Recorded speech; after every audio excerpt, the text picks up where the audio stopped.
Hello friends, welcome back to cinema explainer. ഇന്ന് നമ്മൾ 2026 പുറത്തിറങ്ങിയ ജസ്റ്റിസ് ഫോർ ജെനി എന്ന തമിഴ് സിനിമയെക്കുറിച്ചിട്ടാണ് നോക്കാൻ പോകുന്നത്. സിനിമയിലേക്ക് കടക്കുന്നതിന് മുമ്പ് ചാനൽ ഇതുവരെ സബ്സ്ക്രൈബ് ചെയ്യാതെയാണ് നിങ്ങൾ വീഡിയോ കാണുന്നതെങ്കിൽ ചാനൽ ഒന്ന് സബ്സ്ക്രൈബ് ചെയ്ത് തൊട്ടടുത്തുള്ള ബെല്ലൈക്കൺ ഒന്ന് അമർത്തിയാൽ ഞങ്ങൾ അപ്ലോഡ് ചെയ്യുന്ന പുതിയ വീഡിയോസ് നിങ്ങൾക്ക് അരികിലേക്ക് ഉടനെ തന്നെ എത്തുന്നതായിരിക്കും. സോ നമുക്ക് ഒട്ടും വൈകാതെ തന്നെ സിനിമയിലേക്ക് കടക്കാം. സിനിമയുടെ സ്റ്റാർട്ടിംഗ് സീനിൽ തന്നെ പോലീസ് കമ്മീഷണർക്ക് ഒരു വിവരം ലഭിക്കുന്നതാണ് നമ്മളെ കാണിക്കുന്നത്. 5 വർഷം മുമ്പ് ഒരു ക്രൈം നടന്നിട്ടുണ്ട്. ആ ക്രൈം ഇതുവരെ സോൾവ് ചെയ്തിട്ടില്ല. ആ ക്രൈം ഇപ്പോൾ വീണ്ടും അന്വേഷിക്കണമെന്ന രീതിയിൽ അവരാലോചിക്കുന്നു. എന്താ സാർ, CBIക്ക് ഈ കേസ് പോകാൻ പോവാണോ എന്ന് അവിടെയുള്ള ആളുകൾ ചോദിക്കുന്നുണ്ട്.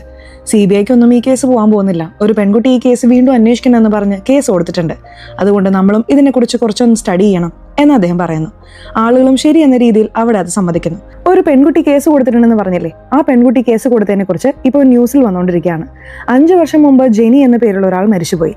കുറ്റവാളിയെ അവസാനം വരെ കണ്ടുപിടിച്ചില്ല എന്ന് ന്യൂസിൽ പറഞ്ഞുകൊണ്ടിരിക്കുകയാണ്. ഇപ്പോഴാണ് 5 വർഷം മുമ്പ് നടന്ന കാര്യങ്ങൾ നമ്മളെ കാണിക്കാൻ തുടങ്ങുന്നത്. ജെനിയില്ലേ, അവളുടെ ഒരു ഫ്രണ്ടിന്റെ കൂടെ കാറിൽ വന്നിറങ്ങുകയാണ്. ആ ഫ്രണ്ടിന്റെ പേര് അരുൺ എന്നാണ്. ഇവർ രണ്ടുപേരും പ്രണയത്തിലാണ്. വളരെ ജോളിയായിട്ടാണ് ഇവർ രണ്ടുപേരും സംസാരിക്കുന്നത്. ശരി, ഞാൻ പോയിട്ട് വരാം അരുൺ എന്ന് പറഞ്ഞ് അവൾ വീടിന് നേരെ നടക്കാൻ തുടങ്ങുന്നു.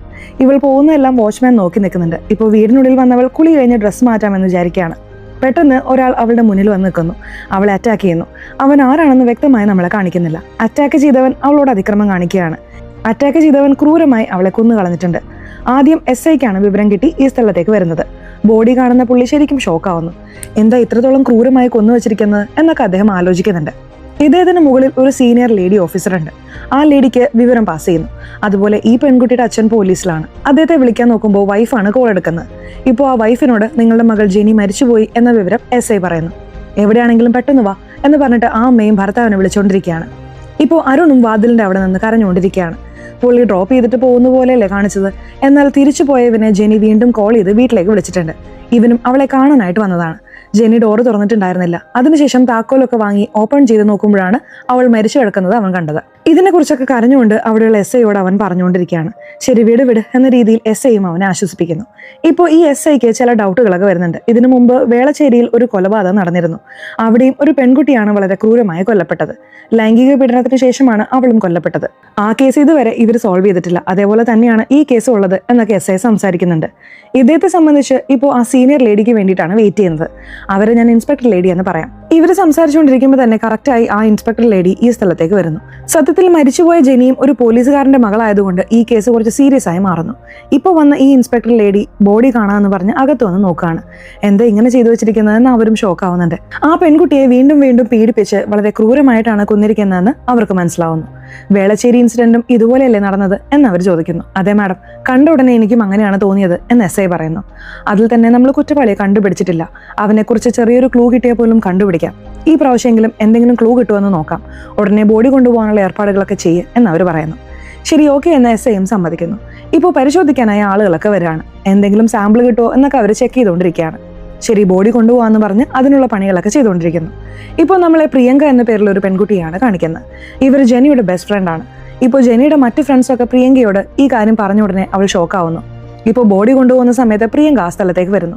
പാരൻസ് ബോഡി കാണണമെന്ന് ചോദിക്കുമ്പോൾ പോലും ഇപ്പോൾ കാണാൻ കഴിയില്ല, ഞങ്ങൾ കൊണ്ടുപോവാണെന്ന് പറഞ്ഞ് അവർ ബോഡി കൊണ്ടുപോകുന്നു. അങ്ങനെ കൊണ്ടുപോകുമ്പോഴാണ് കറക്റ്റായി പ്രിയങ്ക ആ സ്ഥലത്തേക്ക് വരുന്നത്.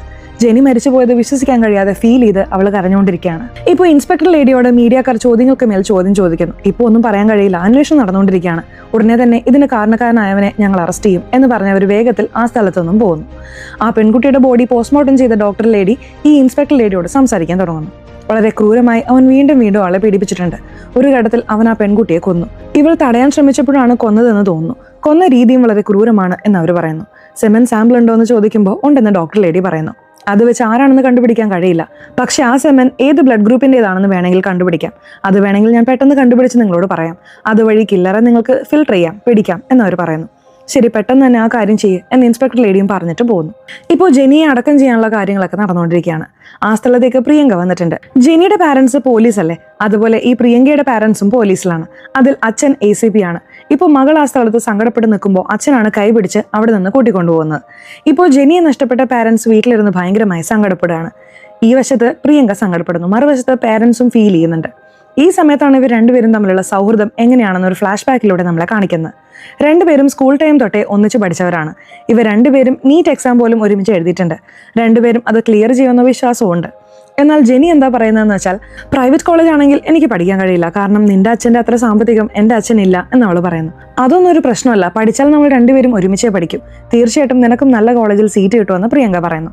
ഇവർ രണ്ടുപേരും വലിയ ബെസ്റ്റ് ഫ്രണ്ട്സ് ആണെന്ന് നമുക്ക് മനസ്സിലാവുന്നു. ഇനി കുറച്ച് ദിവസത്തിനുള്ളിൽ റിസൾട്ട് വരാൻ പോവാണ്. പോസിറ്റീവായിട്ട് തന്നെ വരും എന്ന പ്രതീക്ഷയിൽ ഇവർ രണ്ടുപേരും കാത്തിരിക്കുകയാണ്. അങ്ങനെ നീറ്റ് എക്സാമിന്റെ റിസൾട്ട് വരുന്നു. ഇവർ രണ്ടുപേരും നല്ല മാർക്ക് വാങ്ങി പാസ്സായിട്ടുണ്ട്. രണ്ടുപേർക്കും എളുപ്പത്തിൽ തന്നെ അഡ്മിഷനും കിട്ടുന്നു. നമ്മൾ ആഗ്രഹിച്ച കാര്യം തന്നെ പഠിക്കാൻ പോവാണല്ലോ എന്നോർത്ത് അവർ സന്തോഷിക്കുകയാണ്. സത്യത്തിൽ ജെനിയുടെ ബോയ് ഫ്രണ്ടായി അരുൺ എന്ന പേരുള്ള ഒരാളെ കാണിച്ചില്ലേ, അവനും ഇവരുടെ ഗാങ്ങിലെ ഒരാൾ തന്നെയാണ്. ഇവരെല്ലാവരും കൂടി ഇത് സെലിബ്രേറ്റ് ചെയ്യണമെന്ന് തീരുമാനിക്കുകയാണ്. ഇവരത് ആഘോഷിക്കുന്നതൊക്കെ ഒരു പാട്ടിന്റെ രൂപത്തിൽ നമ്മളെ കാണിക്കുന്നുണ്ട്. ഒത്തിരി സ്ഥലങ്ങളിൽ അവർ ഒരുമിച്ച് കറങ്ങാൻ പോകുന്നു. അതുപോലെ രാത്രി ഒരു ഹോട്ടലിൽ ഇരുന്ന് എല്ലാവരും ഭക്ഷണം കഴിച്ചുകൊണ്ടിരിക്കുകയാണ്. അപ്പോൾ ഒരു സാധനം താഴെ വീഴുന്നു. ജെനി അത് കുനിഞ്ഞെടുക്കാണ്. അത് ദൂരെ നിന്ന് ആരോ ശ്രദ്ധിക്കുന്നതായിട്ട് കാണിക്കുന്നുണ്ട്. എന്നാൽ നോക്കുന്ന ആരാന്ന് വ്യക്തമായിട്ട് കാണിക്കുന്നില്ല. അവർ ജെനിയെ തന്നെ നോട്ടം ഇട്ട് വെച്ചിരിക്കുകയാണ്. ആരാണ് എന്താണെന്നൊന്നും അറിയില്ല. ഇപ്പോൾ കഥ പ്രസന്റിലേക്ക് വരുന്നു. ഇൻസ്പെക്ടർ ലേഡിയോട് മീഡിയക്കാർ വീണ്ടും ചോദ്യങ്ങൾ ചോദിച്ചുകൊണ്ടിരിക്കുകയാണ്. വേളശ്ശേരി കേസ് പോലെ തന്നെയാണ് ഇത് നടന്നിരിക്കുന്നത്. വേളശ്ശേരി കേസിൽ തന്നെ നിങ്ങൾ കുറ്റവാളിയെ കണ്ടുപിടിച്ചില്ല, ഈ കേസിലെങ്കിലും പിടിക്കോ എന്നൊക്കെ അവർ ചോദിക്കുന്നു. തീർച്ചയായിട്ടും ഞങ്ങൾ പിടിക്കും എന്ന് ഇൻസ്പെക്ടർ ലേഡിയും പറഞ്ഞിട്ട് ACPയെ കാണാനായി വരുന്നു. പ്രസന്റിൽ പുള്ളി കമ്മീഷണറാണ്, എന്നാൽ ഫ്ലാഷ് ബാക്കിൽ പുള്ളി ACP ആണ്. ACP എന്താ പറയുന്നതെന്ന് വെച്ചാൽ, എൻ്റെ മകളാണെന്ന് പോലും നോക്കരുത്, എല്ലാവരോടും റഫായിട്ട് തന്നെ അന്വേഷിക്കണം, കുറ്റവാളിയെ കണ്ടുപിടിക്കണം എന്ന് പറയുന്നു. ശരി എന്ന് ഇൻസ്പെക്ടർ ലേഡിയും അത് സമ്മതിക്കുന്നു. അന്വേഷണം ആദ്യം ബെസ്റ്റ് ഫ്രണ്ടായ പ്രിയങ്കയിൽ നിന്ന് തന്നെ തുടങ്ങാമെന്ന് കരുതി അവളെ വിളിച്ച് സംസാരിക്കാൻ തുടങ്ങുന്നു. ജെനിക്കും അരുണിനും ഇടയിലുണ്ടായിരുന്ന ബന്ധം എന്തായിരുന്നു എന്നൊക്കെ അവർ ചോദിക്കുന്നുണ്ട്. കുറച്ചൊരു തെറ്റായ അർത്ഥത്തിലാണ് അവരത് ചോദിക്കുന്നത്. ഇത് കേൾക്കുമ്പോൾ പ്രിയങ്കയ്ക്ക് ദേഷ്യം വരുന്നു. നിങ്ങൾ വിചാരിക്കുന്ന പോലെ ഒന്നുമല്ല, രണ്ടുപേരും നല്ല ബെസ്റ്റ് ഫ്രണ്ട്സ് ആയിരുന്നു, പരസ്പരം സ്നേഹിക്കാനും തുടങ്ങിയിരുന്നു എന്നവൾ പറയുന്നു. സ്നേഹിക്കാൻ തുടങ്ങി, പിന്നെ എന്തിനാണ് അന്ന് രാത്രി നിന്റെ ഫ്രണ്ട് അവനോട് വീട്ടിലേക്ക് വരാൻ പറഞ്ഞത്? പാരന്റ്സ് ഇല്ലാത്ത സമയത്ത് ഒരു പെൺകുട്ടി വീട്ടിലേക്ക് വാ, നമുക്ക് ഒരുമിച്ച് നിൽക്കാം എന്ന് പറയുന്നത് തെറ്റല്ലേ? ഇതാണോ നല്ല പെൺകുട്ടികൾ ചെയ്യുന്ന കാര്യം എന്നൊക്കെ പറഞ്ഞ് അവർ വളരെ ഭയങ്കരമായി ചോദ്യം ചെയ്തുകൊണ്ടിരിക്കുന്നു. സത്യത്തിൽ അവൻ തന്നെയാണ് സ്റ്റേറ്റ്മെന്റിൽ അങ്ങനെ പറഞ്ഞിട്ടുള്ളത്. അതെന്താണെന്ന് വെച്ചാൽ, ഞാൻ അവളെ ഡ്രോപ്പ് ചെയ്തിട്ട് പോയതാണ്, എന്നാൽ തിരിച്ചു പോയ എന്നെ ജെനി തന്നെയാണ് വിളിച്ച് പാരന്റ്സ് വീട്ടിലില്ല, വീട്ടിലേക്ക് വാ എന്ന് പറഞ്ഞത് എന്ന് അവൻ പറഞ്ഞിട്ടുണ്ടായിരുന്നു. അത് വെച്ചിട്ടാണ് അവരിങ്ങനെ വളച്ചൊടിച്ച് ചോദ്യങ്ങൾ ചോദിക്കുന്നത്. ഇപ്പോൾ അവർ പാരന്റ്സിനെ വിളിച്ച് സംസാരിക്കാൻ തുടങ്ങുന്നു. നിങ്ങൾക്ക് അരുണിനെ അറിയാമോ എന്ന് ചോദിക്കുമ്പോൾ അരുണിനെ നന്നായിട്ട് അറിയാം, അവൻ ജെനിയുമായി വളരെ ക്ലോസ് ആണ്, രണ്ടുപേരും ഫ്രണ്ട്സ് ആണ് എന്ന് അവർ പറയുന്നു. അവർ രണ്ടുപേരും ഫ്രണ്ട്സ് ഒന്നുമല്ല, പ്രണയത്തിലായിരുന്നു. അന്ന് അരുണിനെ അവൾ വീട്ടിലേക്ക് വിളിച്ചു വരുത്തുകയും ചെയ്തു എന്ന് ഇൻസ്പെക്ടർ പറയുന്നു. എന്താ നിങ്ങൾ ഇങ്ങനെ പറയുന്നത്? ദയവ് ചെയ്ത് ഈ കാര്യങ്ങളൊന്നും പുറത്തു പറയരുത്, ഞങ്ങളുടെ മകളുടെ പേര് അതോടെ വല്ലാതെ ഡാമേജ് ആവും, ഇത് ഇവിടെ വെച്ച് നിർത്തണം എന്ന് പറഞ്ഞ് പാരന്റ്സ് അപേക്ഷിക്കുന്നു. ശരി, എൻ്റെ ഭാഗത്ത് നിന്ന് എന്ത് ചെയ്യാൻ പറ്റുമെന്ന് നോക്കാം, നിങ്ങൾക്ക് പോകാം എന്ന് പറഞ്ഞ് അവരെ പറഞ്ഞേക്കുന്നു. വളരെ റഫായിട്ടാണ് അവർ എല്ലാവരോടും ചോദ്യങ്ങൾ ചോദിക്കുന്നത്. ഇപ്പോൾ അതുമായി ബന്ധമുള്ള അരുണിനോട് സംസാരിക്കാമെന്ന് കരുതി അവനെ വിളിപ്പിക്കുന്നു. അരുണായിരിക്കും അത് ചെയ്തത് എന്നൊരു ഡൗട്ട് അവർക്കുണ്ട്. അതുകൊണ്ട് അരുണിനെ അവർ അടിച്ചുകൊണ്ടാണ് ചോദ്യം ചെയ്യുന്നത് തന്നെ. സത്യമായിട്ടും എനിക്കിതൊന്നും അറിയില്ല, ഞാൻ നടന്ന കാര്യങ്ങളെല്ലാം ഇതിനു മുമ്പ് തന്നെ പറഞ്ഞതാണ് എന്നവൻ പറയുന്നു. വീണ്ടും പറ എന്നവർ ആവശ്യപ്പെടുന്നു. അങ്ങനെ അവൻ നടന്ന കാര്യങ്ങൾ വീണ്ടും പറയുന്നു. സത്യത്തിൽ അവൻ കാറിൽ അവളെ ഡ്രോപ്പ് ചെയ്യാൻ വന്നില്ലേ, അപ്പോൾ അവർ കുറച്ച് റൊമാൻറ്റിക് ആയിട്ട് സംസാരിക്കുന്നുണ്ട്. അതിനുശേഷം അവൾ ഇറങ്ങിപ്പോകുന്നു. കുറച്ച് സമയം കഴിഞ്ഞിട്ടുള്ളൂ, അവൾ അവനെ കോൾ ചെയ്യുന്നുണ്ട്. അരുൺ, വീട്ടിലാരുമില്ല, നീ വരുന്നു, നമുക്ക് രസമായിട്ട് സംസാരിച്ചിരിക്കാം എന്നവൾ പറയുന്നു. അവർ പ്രണയത്തിലാണല്ലോ, അതുകൊണ്ടാണ് അങ്ങനെ സംസാരിക്കുന്നത്. ശരി, വരാമെന്ന് പറഞ്ഞ് അവൻ ആ സ്ഥലത്തേക്ക് തിരിച്ചു വരുന്നു. അങ്ങനെ വരുമ്പോൾ ഡോർ ലോക്കാണ്. അവളുടെ ഭാഗത്ത് നിന്ന് യാതൊരു റെസ്പോൺസും വരുന്നില്ല. എന്താ അവൾ റെസ്പോണ്ട് ചെയ്യാത്തത് എന്ന് അവൻ ആലോചിക്കുന്നു. വാച്ച്മാനോട് ചോദിക്കാമെന്ന് കരുതി അയാളോട് ചോദിക്കുന്നു. അവൾ പുറത്തേക്ക് പോയതുപോലെ തോന്നിയില്ലല്ലോ സാർ, വീടിനുള്ളിൽ തന്നെ കാണാനാണ് സാധ്യത. ശരി സാർ, നമുക്ക് പോയി നോക്കാമെന്ന് പറഞ്ഞ് വാച്ച്മാൻ അവനെ വീടിന്റെ അടുത്തേക്ക് കൂട്ടിക്കൊണ്ടുവരുന്നു. അയാളും മാഡം ഡോർ തുറക്കും മാഡം എന്ന് പറഞ്ഞ് തട്ടുന്നു. 10 മിനിറ്റോളം ഡോറിൽ തട്ടിയിട്ടും അവൾ തുറക്കുന്ന ലക്ഷണമില്ല. ശരി, പോലീസിനെ ഒന്ന് അറിയിക്കാമെന്ന് കരുതി അരുൺ തന്നെ പോലീസിനെ വിളിച്ച കാര്യം പറയുന്നു. ആ സമയത്ത് റൗണ്ട്സിലുള്ള 2 പോലീസുകാർ ഉടനെ ആ സ്പോട്ടിലേക്ക് വരുന്നു. എന്താണ് പ്രശ്നം എന്ന് അവർ അന്വേഷിക്കുകയാണ്. ഇവർ നടന്ന കാര്യങ്ങളെല്ലാം പോലീസിനോട് പറയുന്നു. ശരി, ഇതിന്റെ എക്സ്ട്രാ കീ ഉണ്ടാവുമല്ലോ, അത് പോയി എടുത്തുകൊണ്ട് വാ എന്ന് വാച്ച്മാനോട് പോലീസുകാർ പറയുന്നു. വാച്ച്മാനും അത് സൂക്ഷിക്കുന്ന സ്ഥലത്ത് നിന്ന് കീ എടുത്തുകൊണ്ട് വരുന്നു. അവർ ഡോർ ഓപ്പൺ ചെയ്ത് അകത്തേക്ക് കയറുന്നു. പോലീസുകാർ മാത്രമാണ് ആദ്യം കയറിപ്പോയത്. അകത്ത് പോയ അവർ SIയോട് വിവരം പറയണം എന്ന് പറയുന്നു. ഇവർ ചെന്ന് നോക്കുമ്പോൾ തന്നെ അവിടെ ഡെഡ് ബോഡിയാണ് ഉണ്ടായിരുന്നത്. അരുൺ തന്നെയാണ് എന്തൊക്കെയോ ചെയ്തിരിക്കുന്നത്, അവൻ നമ്മളെ പറ്റിക്കുകയാണെന്ന് തോന്നുന്നു എന്ന് പോലീസുകാർക്ക് ദേഷ്യം വരുന്നു. സത്യം പറ, നീ തന്നെയല്ലേ ഇതൊക്കെ ചെയ്തത് എന്ന് അവർ ചോദിക്കുന്നു. ഞാൻ എങ്ങനെ മാഡം അങ്ങനെ ചെയ്യും, ഞാൻ അവളെ സ്നേഹിച്ചിരുന്നില്ലേ, ഞാൻ ഇങ്ങനെയൊന്നും ചെയ്തിട്ടില്ല എന്നവൻ പറയുന്നു. മാഡം, അവൾക്കും ആ അപ്പാർട്ട്മെന്റിലുള്ള അശോക് എന്ന പേരുള്ള ഒരാൾക്കും തമ്മിൽ എന്തോ വഴക്കുണ്ടായിരുന്നു മാഡം എന്നവൻ പറയുന്നു. എന്താ അവൻ ഇങ്ങനെ പറയുന്നത് എന്ന് അവർ ആലോചിക്കുന്നു. CCTV ചെക്ക് ചെയ്യാണ്. സത്യത്തിൽ ഇവൻ കാറിൽ അവളെ ഡ്രോപ്പ് ചെയ്യാൻ വന്നില്ലേ, ആ സമയത്ത് വേറൊരു കാർ വന്നിരുന്നു. ആ കാറിലുള്ളയാൾ തുടർച്ചയായി ഹോൺ അടിച്ചുകൊണ്ടിരുന്നിരുന്നു. ഇവർ രണ്ടുപേരും അപ്പോൾ മാറിക്കൊടുക്കുന്നുണ്ട്. അങ്ങനെ വന്ന ആളാണ് അപ്പാർട്ട്മെന്റിലുള്ള അശോക്. ആ അശോകും ജെനിയും തമ്മിൽ അത്ര വലിയ ചേർച്ചയിലല്ല. അയാൾ എല്ലാവരോടും കുറച്ച് റഫ് ആൻഡ് ടഫ് ആയിട്ടാണ് സംസാരിക്കാറുള്ളത് മാഡം. ഇവർ കാർ വഴിമുടക്കുന്ന രീതിയിൽ നിർത്തിയിട്ടത് കൊണ്ടാണ് ദേഷ്യം വന്ന് അയാൾ ഹോൺ അടിച്ചുകൊണ്ടേയിരുന്നത് എന്നൊക്കെ വാച്ച്മാനും പറഞ്ഞു. ഇവൻ എപ്പോഴും ഇങ്ങനെയാണെന്ന് ജെനി ബോയ് ഫ്രണ്ടിനോട് പറയുന്നുണ്ട്. വീടിൻ്റെ അടുത്തേക്ക് പോയ ജെനിക്ക് പെട്ടെന്ന് ഓർമ്മ വന്ന് വാച്ച്മാന് കുറച്ച് സാധനങ്ങൾ കൊടുക്കുന്നു. അവർ ഹോട്ടലിൽ നിന്ന് ഭക്ഷണം കഴിച്ചിട്ട് വരുമ്പോൾ എന്തൊക്കെയോ പാഴ്സൽ വാങ്ങിയിട്ടുണ്ടായിരുന്നു. അതാണ് അയാൾക്ക് നൽകുന്നത്. ഈ വാച്ച്മാൻ ആയിരിക്കും അത് ചെയ്തത് എന്നവർക്ക് സംശയം വരുന്നു. കാരണം അയാൾക്ക് താക്കോൽ എടുക്കാൻ കഴിയുമല്ലോ. അവൻ എന്തെങ്കിലും ചെയ്തിട്ട് ഡോർ തിരികെ ലോക്ക് ചെയ്തായിരിക്കോ എന്ന് പറഞ്ഞ് വാച്ച്മാനെയും അവർ ഭയങ്കരമായി അടിക്കുന്നുണ്ട്. ഇതുകൂടാതെ അശോക് എന്ന് പറയുന്ന ആൾ എല്ലാവരോടും എപ്പോഴും ദേഷ്യത്തിലാണ് സംസാരിക്കുന്നതെന്ന് ഇവർക്ക് മനസ്സിലാവുന്നു. ആ അശോക് ദേഷ്യം വന്ന് ജെനി എന്തെങ്കിലും ചെയ്തിരിക്കുമോ എന്ന് പറഞ്ഞ് അശോകിനെയും വിളിച്ച് ഭയങ്കരമായ ചോദ്യം ചെയ്യുന്നു. ഇതുകൂടാതെ ജെനിക്ക് വേറെയും കുറെ ഫ്രണ്ട്സ് ഉണ്ടാവുമല്ലോ. ആ ഫ്രണ്ട്സിനെ എല്ലാം വിളിച്ച് അവർ അന്വേഷിക്കുന്നു. അവൾക്ക് എന്തെങ്കിലും ദുശീലങ്ങൾ ഉണ്ടായിരുന്നോ, ആരുമായെങ്കിലും തെറ്റായ എന്തെങ്കിലും ബന്ധമുണ്ടായിരുന്നോ എന്നൊക്കെ ചോദ്യങ്ങൾ ചോദിക്കുന്നു. എല്ലാവരും ഇല്ല എന്ന് തന്നെ പറയുന്നു. എത്രയൊക്കെ അന്വേഷിച്ചിട്ടും വലുതായിട്ടൊന്നും അവർക്ക് കണ്ടുപിടിക്കാൻ കഴിഞ്ഞില്ല. എന്താ ഒന്നും കണ്ടുപിടിക്കാൻ പറ്റാത്തത് എന്ന ദേഷ്യത്തിൽ അവരെല്ലാവരെയും പിടിച്ചടിക്കാൻ തുടങ്ങുന്നു. മീഡിയ ഒരു സൈഡിൽ കൂടെ പ്രഷർ കൊടുക്കുന്നുണ്ടല്ലോ, അതുകൊണ്ടാണ് അവർ കാരണമില്ലാതെ എല്ലാവരെയും തല്ലിച്ചതയ്ക്കുന്നത്. ആരെങ്കിലും ഒരാളെ ഇതിൽ കൊടുക്കാൻ പറ്റുമോ എന്ന രീതിയിൽ അവർ ഭയങ്കരമായി ചോദ്യം ചെയ്യുന്നുണ്ട്. പക്ഷേ യാതൊരു പ്രയോജനവുമില്ല. ആ റിപ്പോർട്ട് ഡോക്ടർ തരാമെന്ന് പറഞ്ഞില്ലേ, അവരെന്തിനാണ് ഇത്രയും ലേറ്റ് ആക്കുന്നത്? ആ റിപ്പോർട്ട് വെച്ചിട്ട് എന്തെങ്കിലും ചെയ്യാൻ കഴിയും. നമ്മൾ അന്വേഷിച്ചവരിൽ ആ ബ്ലഡ് ഗ്രൂപ്പിലുള്ളവരെ വെച്ച് മാച്ച് ചെയ്ത് നോക്കിയാൽ കണ്ടുപിടിക്കാം എന്നൊക്കെ അവർ പറയുന്നു. ഇപ്പോഴാണ് അവർക്ക് ആ റിപ്പോർട്ട് കിട്ടുന്നത്. അതായത് ആ semen sample O positive blood ഗ്രൂപ്പുള്ള ഒരാളുടേതാണെന്ന് അവർക്ക് മനസ്സിലാവുന്നു. അവർക്ക് എല്ലാവരുടെയും സെമൻ സാമ്പിൾ വെച്ച് ടെസ്റ്റ് ചെയ്ത് നോക്കാൻ കഴിയില്ലല്ലോ. ഇപ്പോൾ ബ്ലഡ് ഗ്രൂപ്പ് വെച്ച് അവർ 5 പേരെ ഫിൽട്ടർ ചെയ്യുന്നു. അങ്ങനെ ഫിൽട്ടർ ചെയ്തതിൽ ആ പെൺകുട്ടിയുടെ അച്ഛനും ആ ഗ്രൂപ്പിൽപ്പെട്ട ആളാണ്. അദ്ദേഹത്തിന്റെ സാമ്പിളും വാങ്ങി ചെക്ക് ചെയ്യണം എന്ന് അവർ ആലോചിക്കുന്നു. തീർച്ചയായിട്ടും ചെക്ക് ചെയ്യണം. എന്താ, എത്രയോ കേസുകളിൽ ഇങ്ങനെ സംഭവിക്കുന്നത് നമ്മൾ കണ്ടിട്ടില്ലേ? തീർച്ചയായിട്ടും അച്ഛൻ്റെയും സാമ്പിൾ വാങ്ങി ചെക്ക് ചെയ്യണം. 5 പേരുടെയും ചെക്ക് ചെയ്യണം എന്നവർ പറയുന്നു. ഇപ്പോൾ പ്രിയങ്ക ഉറങ്ങിക്കൊണ്ടിരിക്കുമ്പോൾ തൊട്ടടുത്ത് ജെനി ഇരിക്കുന്ന പോലെ അവൾക്ക് തോന്നുന്നു. ജെനിയെ കണ്ട ഉടനെ അവൾ പെട്ടെന്ന് എഴുന്നേറ്റ് സംസാരിക്കാൻ വരുന്നു. അത് അവളുടെ ഒരു തോന്നൽ മാത്രമായിരുന്നു. പെട്ടെന്ന് ജെനി അവിടെ നിന്നും അപ്രത്യക്ഷമാവുന്നു. ജെനി മരിച്ചുപോയത് പ്രിയങ്കയ്ക്ക് ഒട്ടും വിശ്വസിക്കാൻ കഴിയുന്നില്ല. അവൾ ഭയങ്കരമായി സങ്കടപ്പെടുന്നുണ്ട്. സത്യത്തിൽ അച്ഛൻ വിചാരിച്ചാൽ കുറ്റവാളിയെ കണ്ടുപിടിക്കാൻ പ്രഷർ കൊടുക്കാമല്ലോ. എന്നാൽ അച്ഛൻ വലിയ രീതിയിൽ പ്രഷർ കൊടുക്കുന്നില്ല എന്ന് അവൾ വിചാരിക്കുന്നു. ആ ദേഷ്യമൊക്കെ അവൾ അമ്മയോട് കാണിക്കുന്നു. അവൾ ആരോടും ശരിക്കും സംസാരിക്കാതെ നടക്കുകയാണ്. ഇതൊക്കെ കാണുമ്പോൾ അമ്മയ്ക്ക് വിഷമാവുന്നു.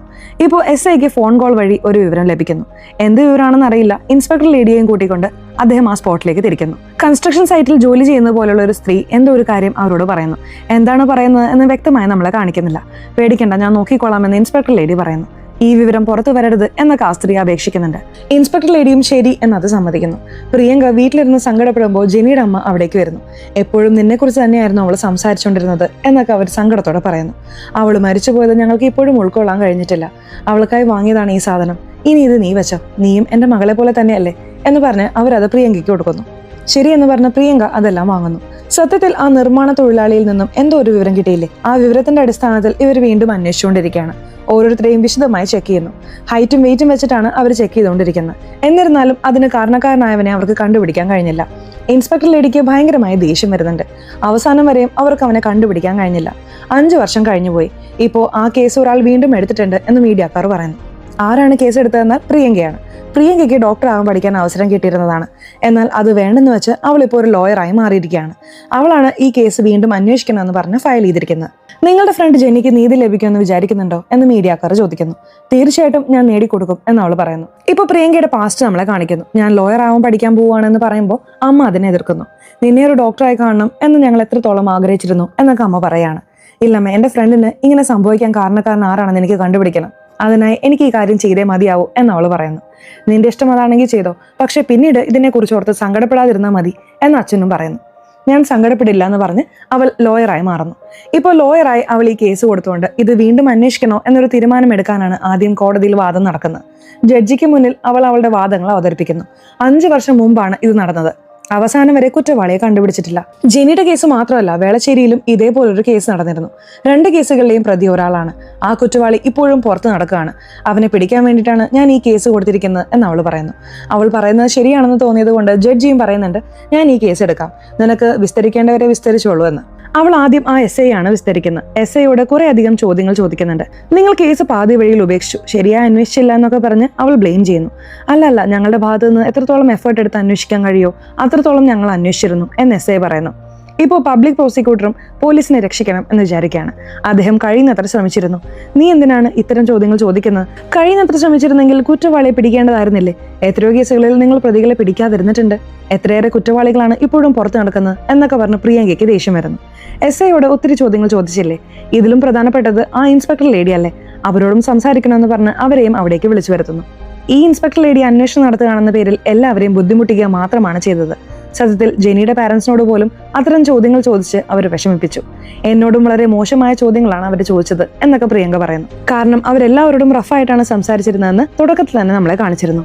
അതിനെക്കുറിച്ചൊക്കെയാണ് പ്രിയങ്ക അവിടെ പറയുന്നത്. ഇൻസ്പെക്ടർ ലേഡി എന്താ പറയുന്നതെന്ന് വെച്ചാൽ, സത്യത്തിൽ ആ സെമൻ സാമ്പിൾ വെച്ച് ഞങ്ങൾ 5 പേരുമായി മാച്ച് ചെയ്ത് നോക്കി. 5 പേരുമായിട്ടും അത് മാച്ച് ആയില്ല. ഞങ്ങളുടെ ഭാഗത്തു നിന്നും ഫുൾ എഫേർട്ട് ഞങ്ങൾ കൊടുത്തിട്ടുണ്ട് എന്ന് അവർ പറയുന്നു. ഇപ്പോഴാണ് പ്രിയങ്ക പുതിയൊരു കാര്യം പറയുന്നത്. മൂന്നാമതായും അവനൊരു സംഭവം ചെയ്തിട്ടുണ്ട്. ആ കൺസ്ട്രക്ഷൻ വർക്കറോട് അവൻ അതിക്രമം കാണിച്ചിട്ടുണ്ട്. ഈ കാര്യം അവസാനം വരെ ഇവർ വെളിപ്പെടുത്തിയിട്ടുണ്ടായിരുന്നില്ല, മറച്ചുവെച്ചു എന്നൊക്കെ പ്രിയങ്ക പറയുന്നു. അത് ഞാൻ മനഃപൂർവ്വം മറച്ചു വെച്ചതല്ല. അതിനിരയായ പെൺകുട്ടി തന്റെ പേര് പുറത്ത് വരരുതെന്ന് പറഞ്ഞു. നിങ്ങൾക്ക് വേണമെങ്കിൽ വ്യക്തിപരമായി അന്വേഷിക്കാം എന്ന് പറഞ്ഞതുകൊണ്ടാണ് ഞാൻ അങ്ങനെ ചെയ്തത് എന്ന് ഇൻസ്പെക്ടർ ലേഡി പറയുന്നു. ആ പെൺകുട്ടിയോടുള്ള കരുതൽ കൊണ്ടൊന്നും അല്ല നിങ്ങൾ അത് മറച്ചു വെച്ചത്. കാരണം ഇതും ഒരു കേസുമായി ഫയൽ ചെയ്താൽ നിങ്ങൾക്ക് തന്നെയാണ് അനാവശ്യമായ ചീത്ത പേരുണ്ടാവുക. അതുകൊണ്ടാണ് നിങ്ങൾ അത് മറച്ചു വെച്ചത് എന്ന് പ്രിയങ്ക ഇൻസ്പെക്ടർ ലേഡിയെ കുറ്റപ്പെടുത്തുന്നു. അപ്പോൾ എതിർഭാഗത്തെ വക്കീൽ എഴുന്നേറ്റ് പറയുന്നു, സത്യത്തിൽ അതൊരു കേസായി ഫയൽ ചെയ്തിട്ടേ ഇല്ല. പിന്നെ എങ്ങനെ അത് ഈ പെൺകുട്ടിക്ക് അറിയാം? ഇവളുടെ അച്ഛൻ ACP ആണ്, അതുവഴിയാണ് ഇവൾക്ക് ഈ വിവരം കിട്ടിയത് എന്ന് അദ്ദേഹം പറയുന്നു. അങ്ങനെയൊന്നുമല്ല, അതിനിരയായ സ്ത്രീ എന്നെ വന്ന് കണ്ട് സംസാരിച്ചിരുന്നു എന്ന് പ്രിയങ്ക പറയാൻ തുടങ്ങുന്നു.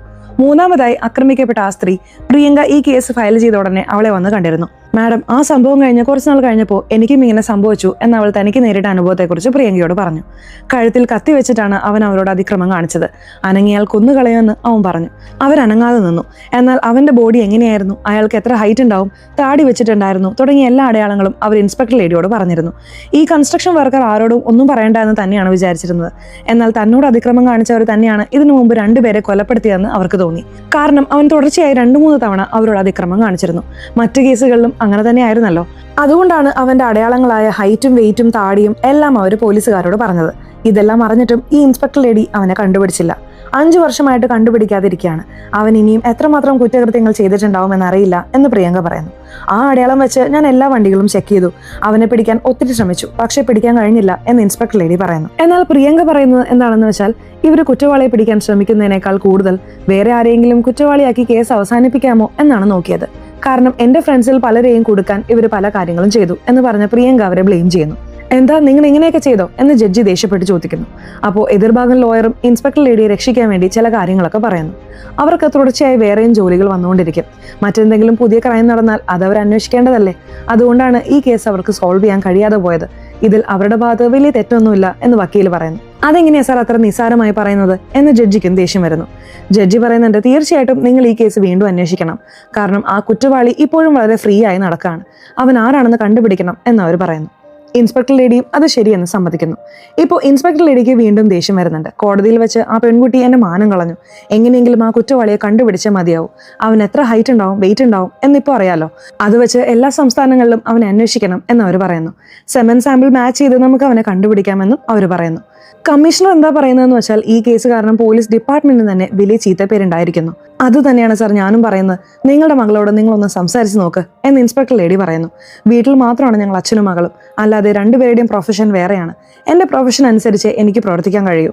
എൻ്റെ മകളോട് വ്യക്തിപരമായി ഒരു ഫേവർ എനിക്ക് ചോദിക്കാൻ കഴിയില്ല എന്ന് കമ്മീഷണർ പറയുന്നു. എൻ്റെ മകളുടെ കൈവശം ഒത്തിരി പോയിന്റ്സ് ഉണ്ട്. ഇനി അങ്ങോട്ട് നമുക്ക് തുടർച്ചയായ പ്രശ്നങ്ങളുണ്ടാവും. യഥാർത്ഥ കുറ്റവാളിയെ കണ്ടുപിടിക്കുക എന്നത് മാത്രമാണ് നമുക്ക് മുന്നിലുള്ള ഏക വഴി എന്ന് അദ്ദേഹം പറയുന്നു. ശരി സാർ, ഞാൻ പെട്ടെന്ന് തന്നെ അവനെ കണ്ടുപിടിക്കാം എന്ന് ഇൻസ്പെക്ടറും സമ്മതിക്കുന്നു. ആ കൺസ്ട്രക്ഷൻ വർക്കറോട് അവൻ അതിക്രമം കാണിച്ചപ്പോൾ ആ പെൺകുട്ടി അവന്റെ പുറത്ത് തൊട്ടിട്ടുണ്ടായിരുന്നു. അവന് എത്ര ഹൈറ്റ് ഉണ്ട്, വെയിറ്റ് ഉണ്ട് എന്നൊക്കെ അവർക്കറിയാം. അവന്റെ പുറത്ത് വലിയൊരു മറുകുണ്ട്. അതെല്ലാം ആ സ്ത്രീ പറഞ്ഞതുകൊണ്ട് പോലീസിന് അറിയാമായിരുന്നു. ഇവരെല്ലാ ജില്ലകളിലും അവനെ അന്വേഷിക്കണം, അതുപോലെ മറ്റ് സംസ്ഥാനങ്ങളിലും നമ്മൾ അവനെ തിരയണമെന്ന് പറഞ്ഞ് അന്വേഷിക്കാൻ തുടങ്ങുന്നു. ഈ അടയാളമുള്ള ഏതെങ്കിലും പ്രതികളെ കണ്ടിട്ടുണ്ടെങ്കിൽ ഉടൻ തന്നെ നമുക്ക് ഇൻഫർമേഷൻ തരാൻ പറയണം എന്നവർ പറയുന്നു. മാഡം, മിക്കവാറും എല്ലാ സ്ഥലത്തേക്കും വിവരം പാസ് ചെയ്തിട്ടുണ്ട്. എന്തെങ്കിലും ഇൻഫർമേഷൻ കിട്ടുമെന്ന് നോക്കാം എന്ന് പോലീസുകാർ പറയുന്നു. ഇവർക്ക് ചില സ്ഥലങ്ങളിൽ നിന്ന് വിവരം ലഭിക്കുന്നുണ്ട്. നിങ്ങൾ പറയുന്ന അടയാളമുള്ള ഒരാളെ എനിക്കറിയാം എന്നൊരാൾ പറയുന്നു. അവൻ ആരാണ്, എന്താണ് എന്നൊക്കെ അവർ അന്വേഷിക്കുന്നു. അങ്ങനെ കട്ട് ചെയ്താൽ ആ വ്യക്തിയാണ് നമ്മളെ കാണിക്കുന്നത്. അവന്റെ പുറത്താണ് വലിയൊരു മറുകുള്ളത്. അവനിപ്പോൾ ഒരു ക്ലബ്ബിലാണ് വന്നിരിക്കുന്നത്. അങ്ങനെ ക്ലബ്ബിൽ വന്നവൻ ഭയങ്കര ലഹരിയിൽ അവിടെയുള്ള പെൺകുട്ടികളെ തുറച്ചു നോക്കിക്കൊണ്ടിരിക്കുകയാണ്. ആ പെൺകുട്ടികളോട് അതിക്രമം കാണിക്കാൻ അവൻ പ്ലാൻ ചെയ്യുകയാണ്. അപ്പോൾ കറക്റ്റായി പോലീസുകാർ അവിടേക്ക് വരുന്നു. അവനെക്കുറിച്ച് അറിഞ്ഞിട്ടാണ് പോലീസ് ആ സ്ഥലത്തേക്ക് വരുന്നത്. പെട്ടെന്ന് തന്നെ അവനെ അറസ്റ്റ് ചെയ്യുന്നു. പോലീസ് എന്തൊക്കെയാണ് അവനെക്കുറിച്ച് മനസ്സിലാക്കിയത് എന്ന് നമ്മളെ കാണിക്കുന്നുണ്ട്. ഇവൻ കേരളത്തിലുള്ള ആളാണ്, ചെറിയ ചെറിയ കുറ്റങ്ങൾ ചെയ്ത് ഇടയ്ക്കിടെ ജയിലിൽ പോകുന്നവനാണ് എന്നൊക്കെ ആ സ്റ്റേറ്റിലെ പോലീസുകാർ പറയുന്നു. അല്ല സാർ, ഇവൻ ചെറിയ കുറ്റങ്ങൾ ചെയ്യുന്നവനല്ല, വലിയ തെറ്റുകൾ ചെയ്തിട്ടുണ്ട് എന്ന് തമിഴ്നാട് പോലീസ് പറയുന്നു.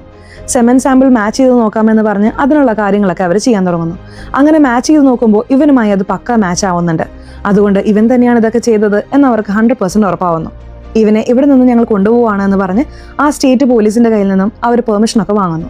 അങ്ങനെ തമിഴ്നാട്ടിലേക്ക് കൊണ്ടുപോകാനുള്ള എല്ലാ കാര്യങ്ങളും ചെയ്ത് അവനെ അവിടെ എത്തിക്കുന്നു. ആ കുറ്റവാളിയെ പോലീസ് പിടിച്ചു. ഈ കേസ് വീണ്ടും അന്വേഷിക്കാൻ തീരുമാനിച്ചതുകൊണ്ടാണ് ഇത് സാധ്യമായത് എന്നൊക്കെ വാർത്തകളിൽ വന്നുകൊണ്ടിരിക്കുകയാണ്. അവനെ പിടിച്ചോ എന്നോർത്ത് എല്ലാവരും അത്ഭുതപ്പെടുന്നു. ഇപ്പോൾ അവനെ കോടതിയിലും ഹാജരാക്കുന്നു. ഇവൻ തന്നെയാണ് ഇത് ചെയ്തതെന്ന് എങ്ങനെ കൺഫേം ചെയ്തു എന്ന് ജഡ്ജി ചോദിക്കുന്നു. അവർ ആ സാമ്പിൾ മാച്ച് ചെയ്ത് കൺഫേം ചെയ്തല്ലോ, അതിനെക്കുറിച്ചൊക്കെ അവർ കോടതിയിൽ പറയുന്നു. അതേസമയം നീ തന്നെയാണോ ഇത് ചെയ്തത് എന്ന് ജഡ്ജി അവനോട് ചോദിക്കുന്നു. അവനൊന്നും സംസാരിക്കുന്നില്ല, ചുറ്റും വെറുതെ നോക്കിക്കൊണ്ട് നിൽക്കുകയാണ്. ഇതെല്ലാം കണ്ടുകൊണ്ടിരിക്കുന്ന പ്രിയങ്കയ്ക്ക് ഭയങ്കരമായ ദേഷ്യം വരുന്നുണ്ട്. ചോദിക്കുന്നത് കേട്ടില്ലേ, ഉത്തരം പറയടാ എന്ന് പറഞ്ഞ് അവൾ എഴുന്നേറ്റ് അവനെ അടിക്കാൻ പോകുന്നുണ്ട്. യാതൊരു കാരണവുമില്ലാതെ നീ എന്റെ ജെനിയെ കൊന്നു കളഞ്ഞില്ലേടാ എന്ന് പറഞ്ഞ് അവൾ അവനെ അടിക്കാൻ പോകുന്നു. തിടുക്കം കൂട്ടല്ലേ, നിൽക്ക് എന്ന് പറഞ്ഞ് ആ ജഡ്ജി അവളെ തടയുന്നു. ഇപ്പോൾ അവൻ പതുക്കെ സംസാരിക്കാൻ തുടങ്ങുന്നു. അതെ, ഞാൻ തന്നെയാണ് ഇതെല്ലാം ചെയ്തത് എന്നവൻ പറയുന്നു. ഒരു കൗമാരപ്രായത്തിലെത്തിയപ്പോൾ തൊട്ടേ സ്ത്രീകൾക്ക് നേരെ മോശമായ നോട്ടം അവന് വന്നിരുന്നു. പബ്ലിക് പ്ലേസിൽ ഇറക്കം കുറഞ്ഞ വസ്ത്രങ്ങളിട്ട് വരുന്ന പെൺകുട്ടികളെയാണ് ഇവൻ ടാർഗറ്റ് ആയിട്ട് തിരഞ്ഞെടുക്കുന്നത്. അങ്ങനെ ഒരു പെൺകുട്ടിയെ ടാർഗറ്റ് ചെയ്ത് അന്ന് രാത്രി ആ പെൺകുട്ടിയുടെ വീട്ടിൽ കയറി അവൻ അവളോട് അതിക്രമം കാണിക്കുന്നു. എന്നാൽ ആ പെൺകുട്ടിയുടെ വീട്ടുകാർ ഒരു കള്ളൻ കയറി എന്ന രീതിയിലാണ് കംപ്ലൈന്റ് കൊടുക്കുന്നത്. അവൻ പോകുമ്പോൾ എന്തൊക്കെയോ സാധനങ്ങൾ എടുത്തുകൊണ്ട് പോയിട്ടുണ്ട്. അതിനെക്കുറിച്ച് മാത്രമാണ് അവർ കംപ്ലൈന്റ് നൽകിയത്. പെൺകുട്ടിക്ക് സംഭവിച്ചതിനെ കുറിച്ച് അവർ കംപ്ലൈന്റ് കൊടുക്കുന്നില്ല. കൊള്ളാലോ, അപ്പോൾ ഇതിനെക്കുറിച്ച് അവർ കംപ്ലൈന്റ് ചെയ്യില്ല എന്ന് തോന്നുന്നു. തുടർച്ചയായി ഈ കാര്യം തന്നെ ചെയ്യാമെന്ന് അവൻ തീരുമാനിക്കുന്നു. ഒത്തിരി പെൺകുട്ടികളോട് അവൻ അതിക്രമം കാണിച്ചിട്ടുണ്ട്. ആരെതിർക്കുന്നോ ആര് പ്രശ്നം ഉണ്ടാക്കുന്നോ അവരെ മാത്രം അവൻ കൊന്നുകളയും. അങ്ങനെ ഒരു പെൺകുട്ടിയോട് അതിക്രമം കാണിച്ച് അവൻ പോകാൻ തുടങ്ങുന്നു. ഇവളാണ് വേളച്ചേരിയിലുള്ള പെൺകുട്ടി. ഈ പെൺകുട്ടി അവനെ വെറുതെ വിടാൻ തയ്യാറായിരുന്നില്ല. അവനെ അറ്റാക്ക് ചെയ്യണം എന്ന് കരുതി അവൻ പോകുമ്പോൾ അവൻ അറ്റാക്ക് ചെയ്യാനായി അവൾ വരുന്നു.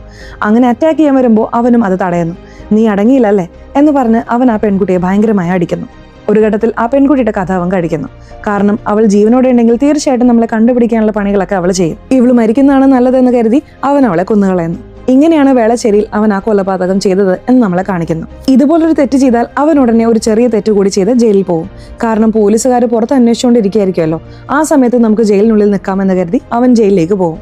ഇപ്പോൾ ആ കൺസ്ട്രക്ഷൻ വർക്കറിന് സംഭവിച്ച കാര്യമാണ് നമ്മളെ കാണിക്കുന്നത്. ഇവൻ താമസിച്ചിരുന്ന സ്ഥലത്തിന് അടുത്താണ് ആ ജോലിയൊക്കെ നടക്കുന്നത്. ആ സ്ത്രീയെ അവൻ തുറച്ചു നോക്കിക്കൊണ്ടിരിക്കുകയാണ്. ജോലി കഴിഞ്ഞിട്ട് ശരീരത്തിലുള്ള മണ്ണൊക്കെ അവർ തുടച്ചു കളയുന്നില്ലേ, അതാണ് ഇവൻ തുറച്ചു നോക്കിക്കൊണ്ടിരിക്കുന്നത്. അവരെ സംബന്ധിച്ച് അവിടെ തന്നെയാണ് കിടന്നുറങ്ങുന്നത്. അങ്ങനെ അവർ ഉറങ്ങാനായി പോകുന്നു. അവൻ വളരെ സൈലന്റ് ആയിട്ട് ആ സ്ഥലത്തേക്ക് വരുന്നു. അങ്ങനെ വന്നവൻ കത്തി കാണിച്ച് അവരെ ഭീഷണിപ്പെടുത്തുന്നു. ഒച്ചയെടുക്കോ മറ്റോ ചെയ്താൽ നീ ചാവും, മിണ്ടാതെ കിടന്നോ എന്നവൻ പറയുന്നു. അവരും മിണ്ടാതെ കിടന്നു കൊടുത്തിട്ടുണ്ടായിരുന്നു. ആ ലേഡിയെ അവൻ ജീവനോടെ വിട്ടതാണ് ഞാൻ ചെയ്ത വലിയ തെറ്റ് എന്നവൻ പറയുന്നു. ആ സ്ത്രീക്ക് മുൻപാണ് ഇവന്റെ ടാർഗറ്റ് ജെനി ആയത്. ജെനി എക്സസൈസ് ചെയ്യുന്നതൊക്കെ ഇവൻ കാണുന്നുണ്ട്. ഇവളെന്തെങ്കിലും ചെയ്യണം എന്നൊക്കെ അവൻ ആലോചിക്കാൻ തുടങ്ങുന്നു. ആരോട് ഒരുമിച്ച് നിൽക്കണമെന്ന് അവൻ ആഗ്രഹിക്കുന്നു അവരുടെ എല്ലാ കാര്യങ്ങളും അവൻ അറിഞ്ഞു വെക്കും. അവരെവിടെയൊക്കെ പോകുന്നു വരുന്നു എന്നെല്ലാം ഇവൻ ഫോളോ ചെയ്തുകൊണ്ടിരിക്കുകയാണ്. അവൾ അവളുടെ ഫ്രണ്ട്സിനൊപ്പം കറങ്ങി നടക്കുന്നതൊക്കെ അവൻ കണ്ടിരുന്നു. അവൾ താഴെ വീണ ഒരു സാധനം എടുക്കുമ്പോൾ ദൂരെ നിന്ന് ആരോ നോക്കുന്ന പോലെ കാണിച്ചില്ലേ, അത് ഇവൻ തന്നെയായിരുന്നു നോക്കിയത്. അതിനുശേഷം അവർ ഹോട്ടലിൽ നിന്നും കഴിക്കാൻ കുറച്ച് സാധനങ്ങൾ വാങ്ങി വരുന്നു. ഡോറിന്റെ അടുത്ത് വന്ന് ഡോറ് തുറന്നതിന് ശേഷമാണ് വാച്ച്മാന് കൊടുക്കാമെന്ന് വിചാരിച്ചതാണ് മറന്നുപോയി എന്ന് അവൾ ഓർക്കുന്നത്. വാച്ച്മാൻ അത് കൊടുക്കാൻ പോകുമ്പോൾ അവൾ താക്കോൽ അവിടെ തന്നെ വെച്ചിട്ടാണ് പോകുന്നത്. ഇതാണ് തരമെന്ന് കരുതി അവൻ വീടിനുള്ളിലേക്ക് കയറുന്നു. വാച്ച്മാൻ കാണാതെയാണ് അവൻ അകത്തേക്ക് കയറിയത്. വീടിനുള്ളിൽ അവൻ ഒളിച്ചിരിപ്പുണ്ടായിരുന്നു. അവൾ കുളി കഴിഞ്ഞ് വരുമ്പോഴാണ് അവൻ പെട്ടെന്ന് മുന്നിൽ വരുന്നത്. ഡോർ ലോക്ക് ചെയ്ത് അവളോട് അതിക്രമം കാണിക്കുന്നു. അവളെ കൊന്നുകളയുക എന്നത് അവന്റെ പ്ലാനിൽ ഉണ്ടായിരുന്നില്ല. പീഡിപ്പിച്ച് നമുക്ക് ഇവിടെ നിന്ന് പോവാം എന്ന് മാത്രമാണ് അവൻ പ്ലാൻ ചെയ്തിരുന്നത്. എന്നാൽ അതിനു മുമ്പ് തന്നെ അവൾ അരുണിനെ അങ്ങോട്ടേക്ക് വരാൻ പറഞ്ഞിരുന്നല്ലോ. അരുൺ ഒരു ഘട്ടത്തിൽ കോളിംഗ് ബെൽ അടിക്കാൻ തുടങ്ങുന്നു. അരുൺ വന്ന ഉടനെ അവളും അവിടെ നിന്നും രക്ഷപ്പെടാൻ വേണ്ടി അരുൺ എന്ന് വിളിക്കാൻ ശ്രമിക്കുന്നു. അപ്പോൾ അവൻ അവളുടെ വായിൽ പ്ലാസ്റ്റർ ഒട്ടിക്കുന്നു. അതിനുശേഷമാണ് അവൻ വീണ്ടും അവളോട് അതിക്രമം കാണിക്കുന്നത്. ഇവളെ ജീവനോടെ വിടുന്നത് അപകടമാണ്. ഇവളുടെ കഥ കഴിക്കാമെന്ന് കരുതി അതിനുശേഷമാണ് അവൻ അവളെ അവിടെ വെച്ച് കൊന്നുകളയുന്നത്. ഇതുപോലത്തെ കാര്യങ്ങളൊക്കെ ചെയ്താൽ ഉടനെ ഒരു പെറ്റി കേസ് ഉണ്ടാക്കി അവൻ ജയിലിൽ പോയി കിടക്കും. 2-3 മാസം അവൻ ജയിലിൽ പോയി കിടക്കും. അങ്ങനെ അവൻ ജയിലിലായിരുന്നതുകൊണ്ടാണ് ഇൻസ്പെക്ടർ ലേഡി ഇത്രയൊക്കെ അന്വേഷിച്ചിട്ടും അവനെ കണ്ടുപിടിക്കാൻ കഴിയാതിരുന്നത്. അതിനുശേഷം വേറൊരു സ്റ്റേറ്റിൽ പോയി അവൻ തന്നെ പണി തുടങ്ങും. ഒരേ സംസ്ഥാനത്ത് തന്നെ തുടർച്ചയായി ഈ കാര്യങ്ങൾ ചെയ്താൽ പണി കിട്ടുമല്ലോ. അതുകൊണ്ടാണ് സംസ്ഥാനങ്ങൾ മാറി മാറി അവൻ ഇത്തരം കാര്യങ്ങൾ ചെയ്യുന്നത്. 40-ൽ കൂടുതൽ പെൺകുട്ടികളോട് താൻ അതിക്രമം കാണിച്ചിട്ടുണ്ടെന്ന് വളരെ നിസ്സാരമായി അവൻ പറയുന്നു. ഇപ്പോൾ ജഡ്ജി, എനിക്ക് ഇനിയും ചിലരോട് സംസാരിക്കാനുണ്ട്, അതിനുശേഷം എന്റെ തീരുമാനം ഞാൻ അറിയിക്കാം എന്നവർ പറയുന്നു. ഇവൻ കാരണം ഇരയായവർ എത്രത്തോളം വേദന അനുഭവിച്ചിട്ടുണ്ടാവും എന്ന് ആർക്കും അറിയില്ലല്ലോ. കാരണം ചിലർ മരിച്ചു പോയിട്ടും ഉണ്ടാവും. ഇനിയും ചിലർ ഈ കാര്യം ആരോടും പറയാതെ മറച്ചു വെച്ചിട്ടുണ്ടാവും. ഒരേ ഒരു പെൺകുട്ടി മാത്രമാണ് പുറത്തു പറഞ്ഞത്. ആ പെൺകുട്ടിയോട് അവൻ എന്തൊക്കെ ടോർച്ചറാണ് ചെയ്തതെന്ന് ചോദിച്ച് അവർ മനസ്സിലാക്കുന്നു. തൂക്കുകയർ നൽകണം എന്ന് പ്രിയങ്ക ആവശ്യപ്പെടുകയാണ്. എന്നാൽ അല്ല, ജീവപര്യന്തമാണ് ഞാൻ തീരുമാനിച്ചിരിക്കുന്നതെന്ന് ജഡ്ജി പറയുന്നു. അതേസമയം ഈ കേസിന് മുൻകൈ എടുത്ത പ്രിയങ്കയെ അവർ വളരെ അഭിനന്ദിക്കുന്നു. കാരണം അവളില്ലായിരുന്നെങ്കിൽ അവൻ ഇപ്പോഴും ഫ്രീ ആയി കറങ്ങി നടക്കുമായിരുന്നു. അവൾ കറക്റ്റായി ഈ കേസ് എടുത്തു. അതുകൊണ്ടാണ് യഥാർത്ഥ കുറ്റവാളി ഇപ്പോൾ കുടുങ്ങിയത് എന്ന് പറഞ്ഞ് അവളെ ഭയങ്കരമായി അവർ അഭിനന്ദിക്കുന്നു. ഇപ്പോൾ കേസെല്ലാം കഴിയുന്നു. ഇപ്പോൾ അവിടെ നിന്നും എല്ലാവരും പോകാൻ തുടങ്ങുന്നു. സ്റ്റെപ്പിൽ കൂടി അവൾ ഇറങ്ങി പോകുമ്പോൾ ജെനിയും അവളുടെ കൂടെ നടന്നു വരുന്നത് പോലെ അവൾക്ക് തോന്നുന്നു. ജെനിക്കുള്ള നീതി അവൾ വാങ്ങിക്കൊടുത്തല്ലോ. ഇപ്പോഴാണ് അവൾക്ക് കുറച്ചൊരു ആശ്വാസം ഫീൽ ചെയ്യുന്നത്. അതേസമയം അവനെ സംബന്ധിച്ച് ജീവപര്യന്തം ശിക്ഷയാണല്ലോ കിട്ടിയത്. എന്നാൽ ഇവനെ പോലുള്ള ഒരാളെ കൊന്നുകളയണം എന്ന് പോലീസുകാർ തീരുമാനിക്കുന്നു. അങ്ങനെ പോലീസുകാർ അവനെ ഒരു സ്ഥലത്തേക്ക് കൊണ്ടുപോയി ഷൂട്ട് ചെയ്ത് അവന്റെ കഥ കഴിക്കുന്നു. അവൻ രക്ഷപ്പെടാൻ ശ്രമിച്ചു, വേറെ വഴിയില്ലാത്തത് കൊണ്ട് ഞങ്ങൾ ഷൂട്ട് ചെയ്തു എന്ന രീതിയിൽ അവരതിനെ മാറ്റുന്നു. ഇതോടെ ഈ സിനിമയുടെ കഥയും അവസാനിക്കുന്നു. സോ സിനിമ എങ്ങനെയുണ്ടായിരുന്നു? ഇഷ്ടപ്പെട്ടോ? സിനിമയെ കുറിച്ചിട്ടുള്ള നിങ്ങളുടെ അഭിപ്രായങ്ങൾ തീർച്ചയായിട്ടും കമന്റ് ബോക്സിൽ രേഖപ്പെടുത്തണേ. അതുപോലെ ചാനൽ ഇതുവരെ സബ്സ്ക്രൈബ് ചെയ്തിട്ടില്ലെങ്കിൽ ചാനൽ ഒന്ന് സബ്സ്ക്രൈബ് ചെയ്ത് ഈ വീഡിയോ ഇഷ്ടപ്പെട്ടാൽ തീർച്ചയായിട്ടും ഒരു ലൈക്ക് കൂടെ തരാൻ മറക്കല്ലേ. സോ ഇനി അടുത്തൊരു വീഡിയോയിൽ കാണുന്നവരെ ബൈ.